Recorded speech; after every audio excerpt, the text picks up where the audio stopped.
Once there was a man on top of the world. Beneath him the clouds gently swirled. He could raise one hand and touch our star to warm him. He had nigh a thought between fancy and whim. This prince of air had not a care excepting one strange thing. An odd weight to his ankle, stubborn and painful, did cling.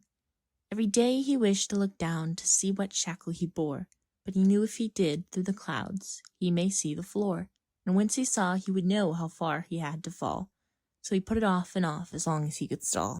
One day, however, he heard a shrill shriek. Without much a thought, he finally took a peek. He saw no chain nor shackle, as he likened the weight to be. Instead, a bright face was his to see, and in that instant the sun and the clouds seemed to lose their enchantments. When he saw her, his breath was held in suspense.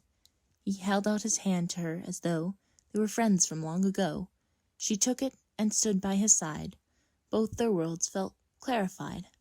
In time they fell in love most deep and true, and for the first time he felt like he really flew.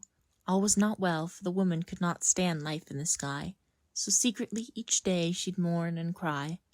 One day he saw her, and was so moved, he left the sky so she could be soothed. The clouds, however, followed him to town. It became a fog and rain pouring down. The prince told the clouds to rise once more, but it would not move, so steady and sure.